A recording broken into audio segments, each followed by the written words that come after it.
G'day everyone, this is the second part of engine removal on a ZZR250. So today we're going to start by removing the engine sprocket. To do that, we're going to have to remove the shift lever in behind the foot peg there.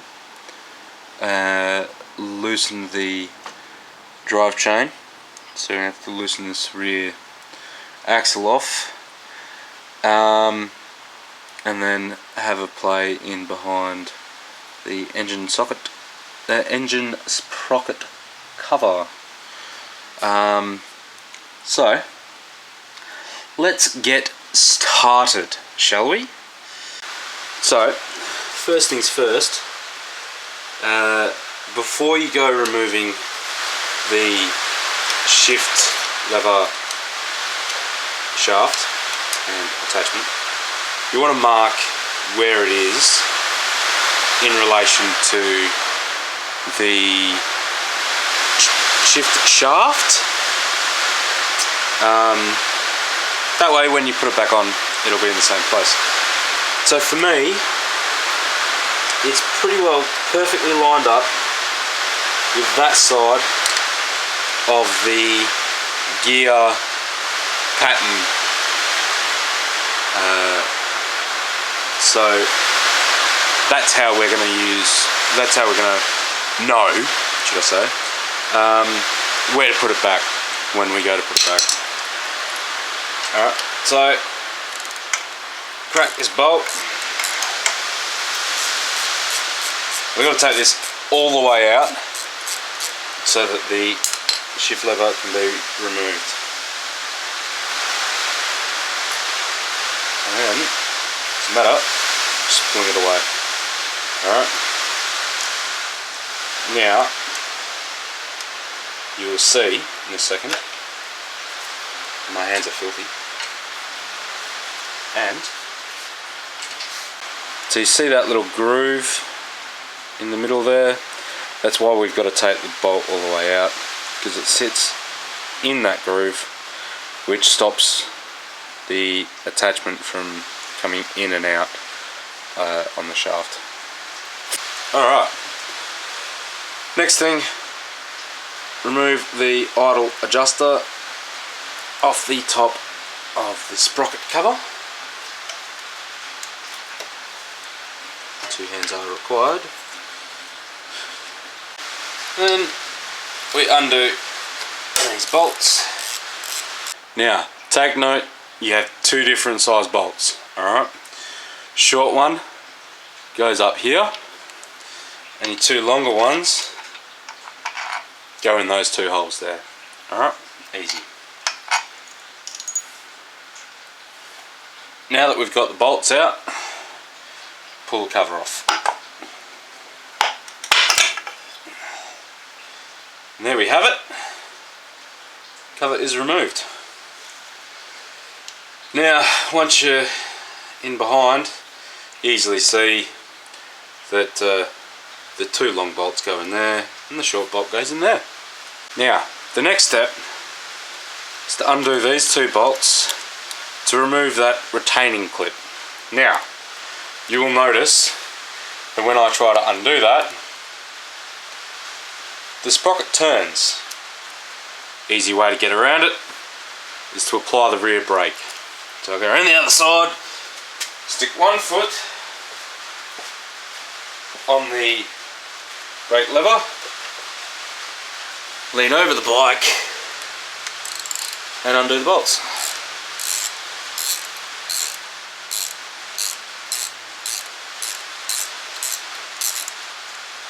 Simple as pie.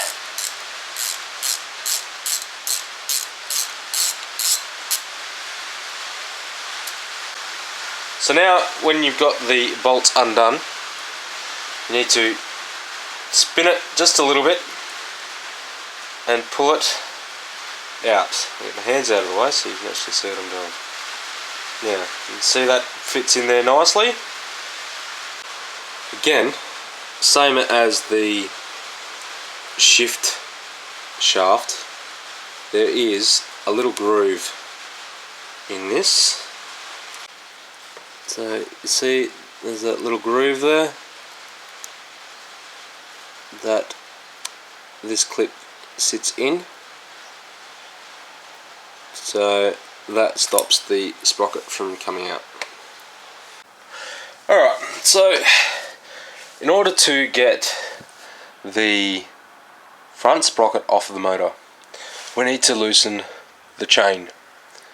To loosen the chain, we have to push the front axle forward. So what we're going to do is remove this collar pin. Then, using the appropriate size spanner, we're going to loosen the axle nut. Now, before you go undoing these nuts, which will actually allow the rear axle to move, take a photo of the top here. These are your markers that show where the axle is sitting. So when we go to tighten this back up, we'll be able to line that up again according to the photos. Okay, so this back nut is a 14mm. Okay, this closest nut is a 12mm. This is a locking nut arrangement, so yeah, you want to crack them apart and then you can loosen them from the threaded rod.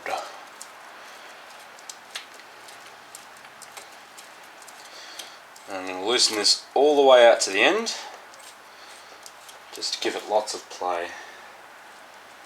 Alright, and when that's done, give it a couple of thumps and you'll move the rear axle all the way to the front of the bike. Now that's going to have, as you can see, plenty of slack on that chain now, and we'll be able to remove the rear sprocket. So here we are, again staring at the front sprocket with the chain well loose. Should simply be able to pull that off. Alright, and get the sprocket out and let the chain dangle off the swing arm. There we have it, one engine sprocket removed. So next step is going to be removing the throttle linkage cables and the choke, which is out of screen. So to do the throttle, nice and simple, push the lever down to make the throttle wide open, and then it's just a matter of pulling the cable through the little groove that's there, and then see there, it's got a little lumpy bit on it, the end of the cable that comes out of its spot. And we do the same for the throttle cable, the decelerator cable, sorry. And there it is there. Alright, so that's that easy. And I've just discovered something horrible. That is broken. It does absolutely nothing. So, looks like I'm up for a throttle decelerator cable. Now, for the choke cable, have it all the way out, make it loose, and then push again the throttle, the choke all the way in to make that loop. This is a little bit tricky. This hose is out of the way.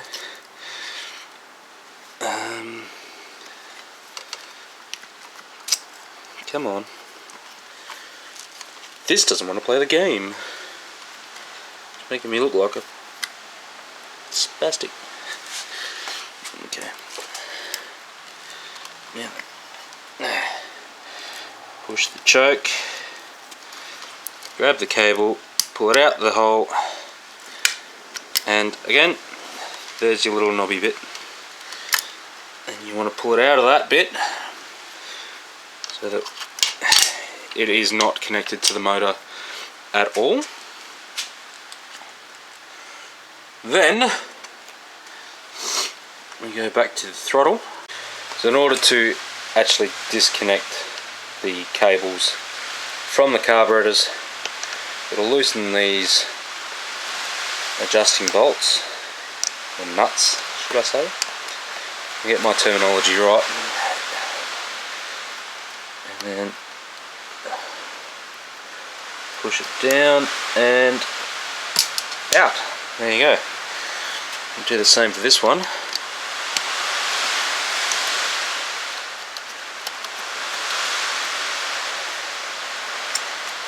And push it out. There we go. Throttle cables disconnected.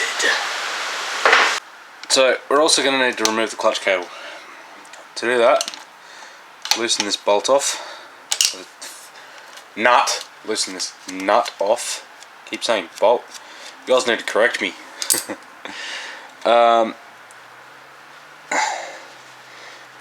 Then push it down. Pull this rubber sleeve up. And do the fiddliness of trying to get it out of that little gap there that's forward. Alright, so as you can see, the slit is in behind, so you got to pull it out from behind.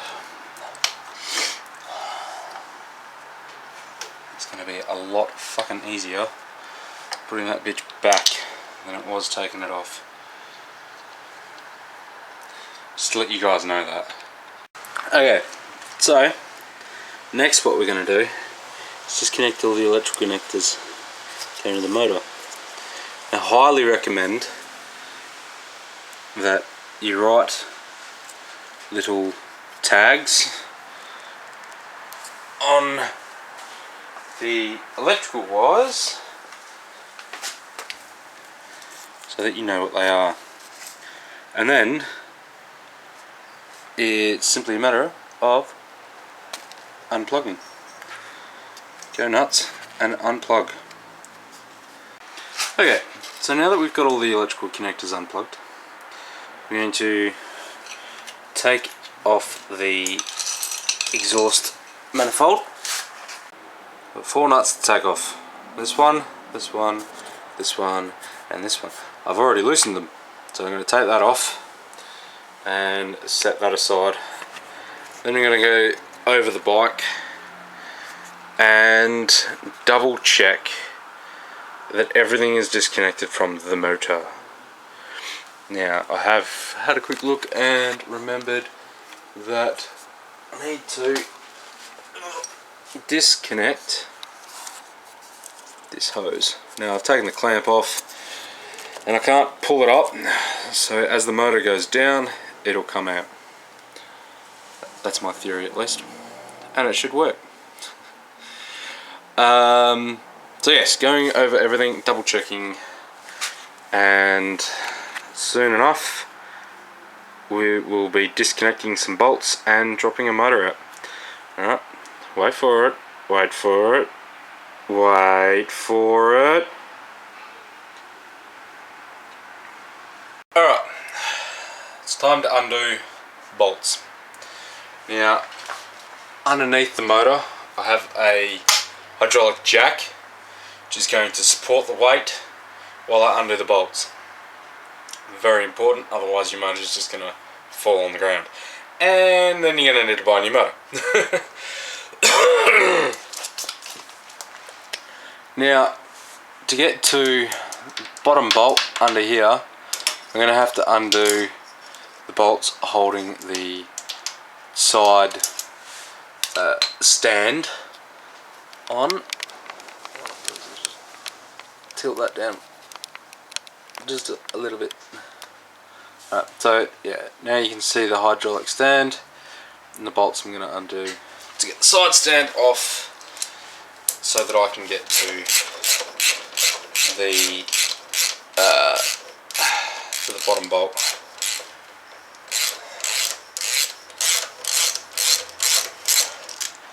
Nice big strong bolts in this one. One bolt. Two bolts. Alright, we're about to remove the third bolt. Brace the motor so the weight doesn't shift too much. Remove the bolt. 3 bolts. Alright, now it's helpful if you've got a second person here, maybe even 3 people. Two will do. One to hold the motor, one to drop the jack. Now, slowly release the pressure from the jack. Make sure the motor comes down.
And there we have it.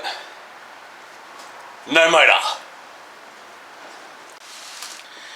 Alright, so that concludes the removal of the engine from a Kawasaki ZZR250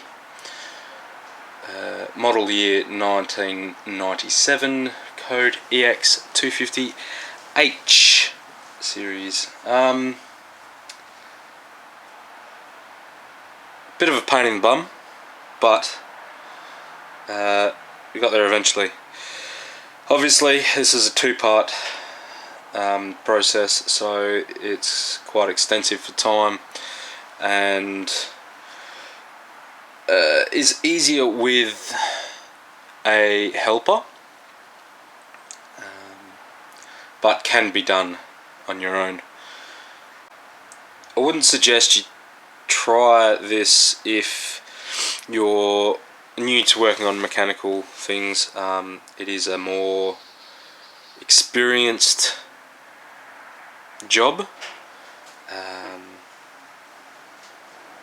but by all means, if your motorbike's not your only form of transport, take a crack at it and see what you can do.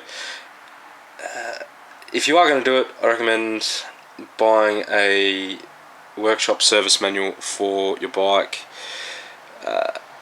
That way, if you foobar, you have something to refer to. But that's all I'm going to say, so I'll leave it here. Like, comment, share and subscribe if you haven't already, and hit me up on Facebook, link is in the description below, and follow me on Instagram. Yeah, as always, my good people, you ride safe, you drive safe, and you stay safe. I'll catch you in the next video. Have a good one.